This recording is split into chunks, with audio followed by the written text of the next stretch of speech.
Representative James Comer believes that he's finally got the votes to impeach Joe Biden, thanks in part to Walmart shoppers. Do you feel that you have the votes within the House right now to get a formal impeachment inquiry? I do. And I had a reporter ask, well, what's changed? You know, because the press has been writing we didn't have the votes forever. And I said, well, I'll tell you one thing that changed. We were in Washington, D.C. for 10 weeks, and there are about 15 or 20 moderates that they really worry about what CNN says or what the Washington Post writes. And they were getting in their head, Maria. But a great thing happened during Thanksgiving. The members went home. Many of them for the first time and circulated for the first time in over 10 weeks. And they met people in Walmart and people on Main Street. And they're like, what in the world have the Bidens done to receive millions and millions of dollars from our enemies around the world? And did they not pay taxes on it? So they heard from their constituents, yes, we want you to move forward. We want to know the truth. And we expect the Bidens to be held accountable for public corruption. Yes. Walmart shoppers.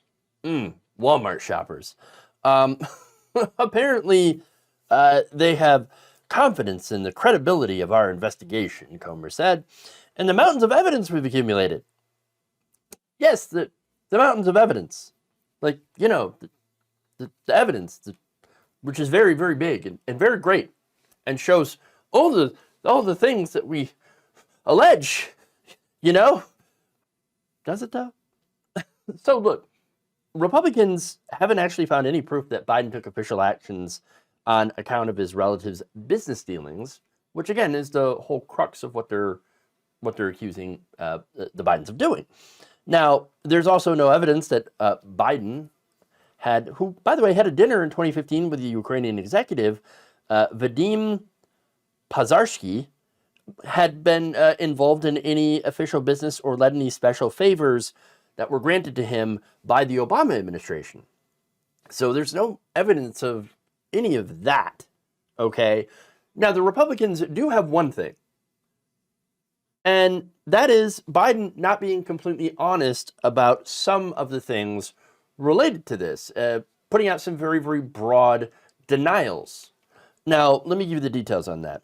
So a Politico review of congressional testimony and exhibits, along with court filings and media reports, revealed that Biden has caught himself up in a couple false statements about this, which shouldn't be a surprise to anybody who's, paying attention. Remember, Joe Biden's caught himself in some whoppers before, even saying that he went to an HBCU. So, again, not really surprising here, but the whoppers include the president's claim that he had never discussed his relative's business dealings with anyone, and his suggestion that the appearance of emails apparently belonging to his son was a result of the Russians, as well as Biden's denials that his son made money from China and that his relatives have profited off the Biden name. These are ridiculous. Okay. Wait, of course a relative's going to make money off having a famous name. That's literally one of the perks of being a relative to a famous person. And look, that's pretty much all that the Trump family has done, okay? As well as just about every single family member in the history of famous families. Wow, ooh, you got him, a revelation. No, calling Hunter Biden's private emails a Russian plot. Come on, I don't think I need to realize to explain how ridiculous that actually is.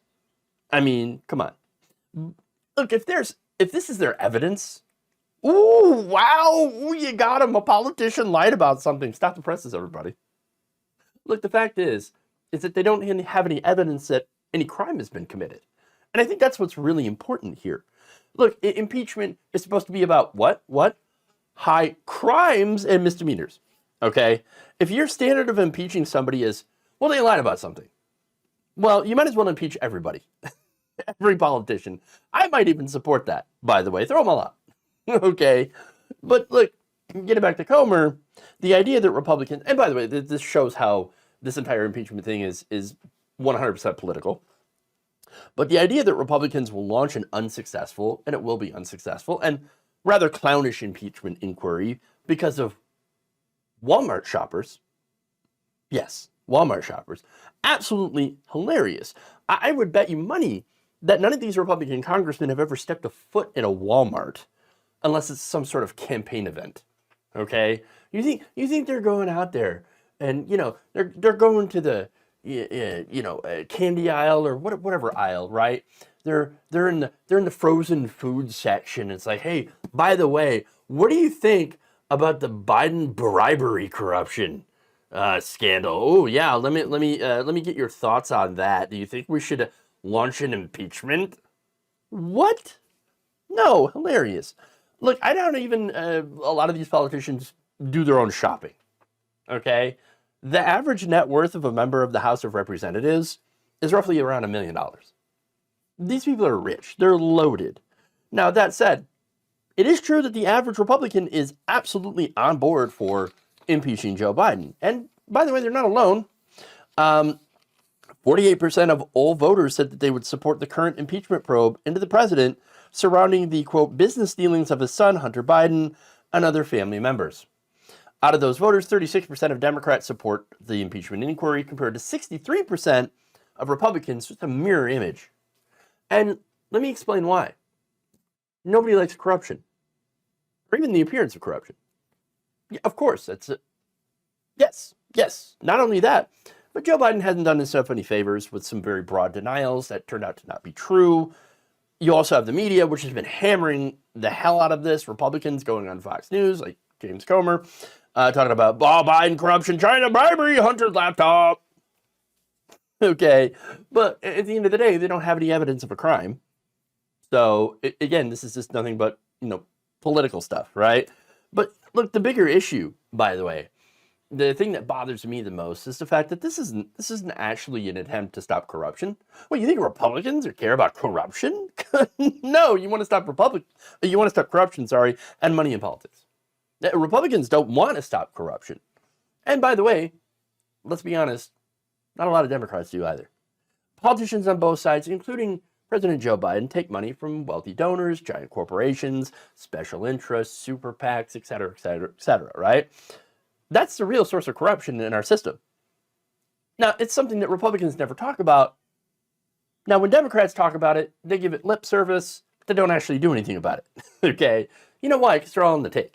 They're getting these donations not from foreign entities, well, I guess in sometimes foreign entities through things like PACs and special interest groups like APAC, things like that. But generally, you have politicians that are taking donations from special interest groups, super PACs, corporations, wealthy donors, etc.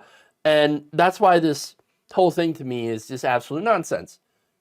The whole idea that, we're going after corruption by taking on the Bidens, we're going to hold them accountable. No, it's a distraction.